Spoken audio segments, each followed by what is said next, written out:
was 13. I lived next door to my best friend Aiden. Our neighborhood, a mix of old houses and overgrown gardens, was perfect for our flashlight games of hide and seek. Our favorite spot was the dense forest that bordered the neighborhood.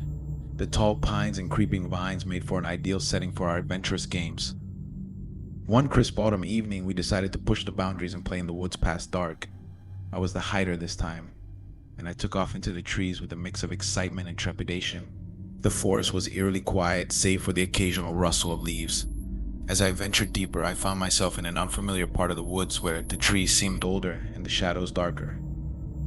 I stumbled upon an old, abandoned cabin, its wooden exterior weathered and sagging. It looked like something from a ghost story.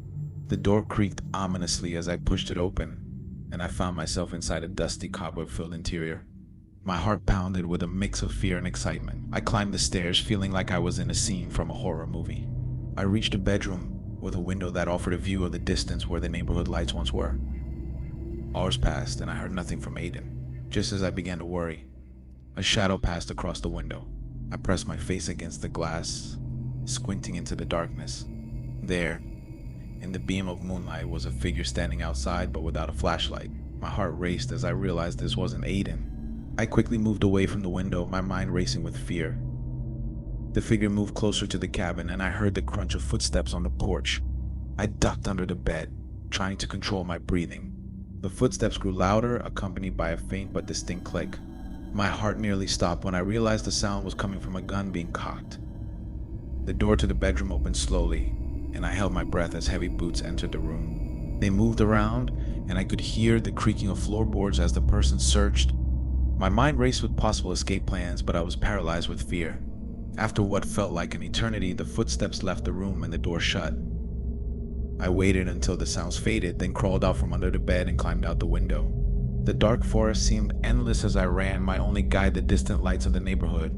My legs ached, and my breath came in ragged gasps, but I didn't stop until I saw Aiden's flashlight beam cutting through the darkness. Aiden had been searching for me, and when he saw my terrified face, he understood something was wrong. We ran back to his house, adrenaline still pumping through our veins. We didn't tell our parents the full story, but the experience haunted us for years. Neither of us ever ventured back into that part of the woods again. If you're enjoying our creepy stories and would like to continue getting spooked, make sure you subscribe to our channel and turn on the bell notifications so you don't miss any upcoming stories.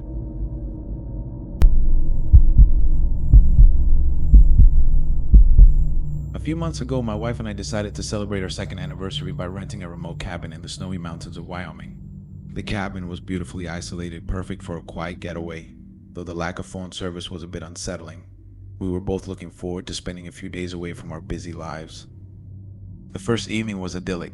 We enjoyed a cozy dinner by the fire, and then decided to use the hot tub on the back porch. The snow-covered landscape sparkled under the moonlight, and everything seemed serene. I went outside to fetch my swim trunks from the car, and that's when I noticed the footprints in the fresh snow. The footprints led from the edge of the forest to the cabin's window and then back into the woods. They were too large to belong to any local animals, and the thought of someone having been so close to our cabin made me uneasy. I mentioned it to my wife, and we decided to drive into town to ask the cabin owner if there were any recent visitors. The town was small and quiet, and the cabin owner was just as baffled as we were. He assured us that no one had been there recently, and we returned to the cabin with a sense of relief mingled with lingering unease. That night, as we lay in bed, the strange feeling returned. I was just drifting off when a noise outside the bedroom window jolted me awake. At first, I thought it was the wind or the snow settling, but the noise continued, a scratching sound followed by the thud of something heavy hitting the window. I cautiously got out of bed and peered through the window. The darkness outside was impenetrable, but I saw the faint outline of a figure standing close to the cabin. My heart raced as I turned on the outside lights, but the figure vanished into the snow-covered woods. My wife woke up, alarmed by my sudden movements, and I explained what I'd seen. We decided to pack up and leave immediately. As we hurriedly loaded our car, my wife screamed. I turned to see the figure standing at the edge of the forest, illuminated by the headlights of our car. It was tall, cloaked in shadow, and staring directly at us. We sped down the winding mountain road, not stopping until we reached the safety of a well-lit area.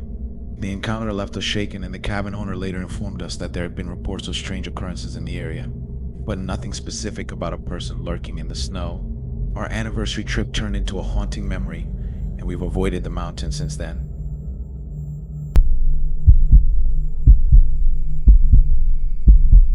A week before my 18th birthday, my friend Jacob, Steven, and I decided to explore a local hangout spot near a secluded lake surrounded by dense forest. We had heard rumors about an abandoned cabin by the lake, and curiosity got the better of us.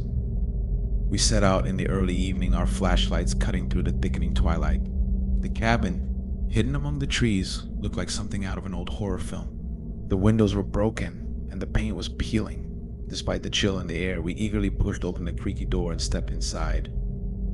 The interior was a mess of old furniture and forgotten belongings. Dust particles danced in the beam of our flashlights, adding to the eerie atmosphere. We decided to explore the upstairs, where we found an old bedroom with a large, dusty bed and a window that overlooked the lake.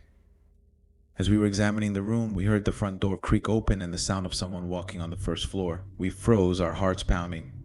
The footsteps moved slowly, deliberately, and then stopped.